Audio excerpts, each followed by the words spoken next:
सुंदर की शादी होने पर उसे विरासत पे 2 बच्चे भी मिले, नीतू और गीतू।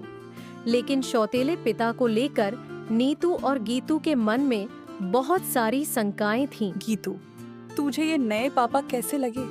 तुम बताओ, मुझे तो नहीं जमे। पता नहीं माँ ने ये क्या देखा कि ये दूसरी शादी करनी पड़ी। हम पिता के बिना तो भी रह सकते थे। अरे बहन, क्या बताऊं, मुझे तो बिल्कुल पसंद नहीं आए। मेरा भी यही हाल है। ये आदमी हमारे पिता की जगह नहीं ले सकता है। नीतू और गीतू की माँ विमला दोनों बहनों की बातें सुन रही थीं। आंखों में आंसुओं लेकर वो उनके पास जाती है। मैंने तुम दोनों की बातें सुनी। मुझे पता है कि सौतेले पिता को अपना पिता मनाना बहुत मुश्किल होता है, लेकिन सुंदर दूसरों से अलग हटकर है। यही वजह है कि मैंने उनसे शादी का फैसला किया था। और हाँ, मैंने यह फैसला तुम दोनों से पूछकर ही लिया था। खैर, बात तो आ गई होगी। और कुछ दिन बाद नीतू और गीतू कहाँ हो? बच्चों, देखो मैं तुम दोनों के लिए क्या लाया हूँ। अरे क्या अंकल, क्यों चीख रहे हो? ऐसा क्या ले आए जो पूरा घर सर पर उठा लिया? अपने भी हद कर दी अंकल। पता नहीं ऐसा क्या अलादीन का चिराग लाए हैं कि हमें सुबह सुबह उठा दिया। अभी कितनी नींद आ रही थी। गीतू और नीतू अपने पिता से ऐसी बात करते हैं। यही तमीज सिखाई है मैंने तुम दोनों को। ढंग से बात किया करो। अरे ठीक है, बोलने दो, अपनी ही बेटियां हैं, समझ जाएंगे धीरे धीरे, और मेरे सामने इन्हें डांटा मत करो। अपने ही दिमाग खराब कर दिया है। इन दोनों का दिन भर उल्टा सीधा बोलती रहती है और मेरे फैसले पर उंगली उठाती रहती है।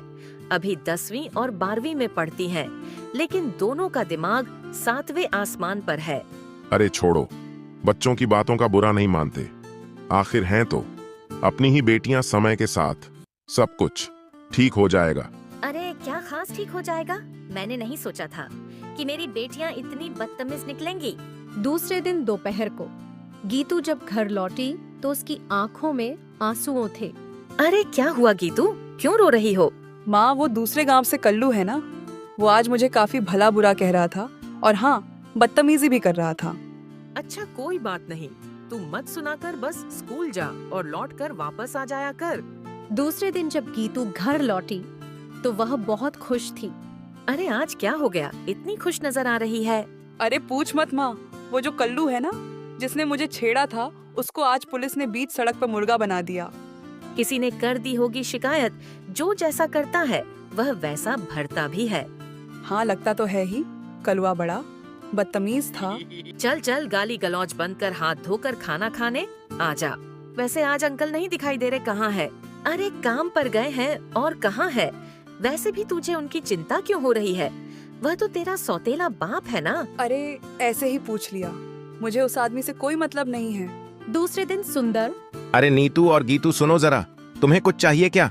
अंकल, आप हमारी चिंता नहीं करो तो ही सही रहेगा, और अगर ज्यादा नीतू गीतू किया तो हम इस घर को छोड़कर चले जाएंगे। अरे ऐसा क्या मैंने पूछ लिया भला? और तुम मुझसे इतनी नाराज क्यों रहती हो? क्योंकि आप हमारे सौतेले बाप हैं, इसीलिए, और आप हमें पसंद नहीं हैं। इधर गीतू को कॉलेज में एडमिशन की फीस के लिए पैसे चाहिए थे, पर पैसे इकट्ठे नहीं हो पा रहे थे। माँ, कॉलेज में एडमिशन लेना है पर फीस बहुत ज्यादा है, तो सोच रही हूँ कि आगे की पढ़ाई छोड़ दूँ। क्यों पढ़ाई क्यों छोड़ेगी? मैं देखती हूँ कुछ। अरे छोड़ माँ, परेशान क्यों हो रही है? मेरा आगे बढ़ने का मन नहीं है, फीस के पैसे का इंतजाम क्या करना। अरे परेशान मत हो, मैं सिलाई करके कुछ पैसे इकट्ठा करे हैं। अगर तेरा मन है तो तू पढ़ाई जारी रख। अच्छा ठीक है माँ, पर मैं जब कमाने लगूंगी तब आपको ये पैसे मुझसे वापस लेने होंगे। अच्छा ठीक है बाबा, ले लूंगी। गीतू ने कॉलेज जाना शुरू कर दिया और नीतू अगली क्लास में पढ़ने लगी। लेकिन दोनों के मन में अपने सौतेले पिता के लिए प्यार अभी तक नहीं आया था। समय बीतता गया। अचानक एक दिन सुंदर की तबीयत बहुत ज्यादा बिगड़ गई। विमला दौड़ती हुई आई। अरे गीतू, जल्दी से कोई ऑटो बुला, तेरे पिता की तबीयत बहुत बिगड़ गई है। मैं क्यों जाऊँ? मरना है तो मर जाए, वह आदमी, मैं उसके लिए कुछ नहीं करने वाली। हाँ माँ, दीदी सही कह रही हैं। उस आदमी के लिए हम क्यों परेशान हो? हमारे सर पर पता नहीं क्यों बैठा दिया है आपने। तुम्हें पता भी है, अगर उसे कुछ हो गया तो तुम लोग अपने आप को माफ नहीं कर पाओगे। तुम्हें पता भी नहीं जिस आदमी को तुम लोग गाली दे रहे हो उसने तुम्हारे लिए क्या क्या किया है। उसे दिन जब तुम स्कूल से रोती हुई आई थी तब तुम्हारे बाप ने ही उसे कल्लू को सजा दिलवाई थी। इतना ही नहीं, तेरे कॉलेज की फीस भी इस आदमी ने दी है। तुम्हें तो यह भी नहीं पता कि उसे आदमी ने अपनी सारी प्रॉपर्टी तुम दोनों के नाम कर दी है ताकि दोनों बेटियां सुखी रह सके, और तुम दोनों यह व्यवहार कर रही हो। यह बात सुनकर दोनों बहनों की आंखों में आंसू आना शुरू हो गए। गीतू भागकर टैक्सी लेने गए। टैक्सी लेकर सुंदर के पास गए और बोले, पिताजी, हमसे बड़ी भूल हो गई है, हमें माफ कर दीजिए, चलिए अस्पताल। लेकिन तब तक बहुत देर हो चुकी थी क्योंकि सुंदर इस दुनिया को छोड़कर जा चुका था। दोनों बेटियों और विमला का रो रो कर बुरा हाल था, लेकिन सौतेले पिता का पूरे गांव के लिए एक मिसाल बन चुका था।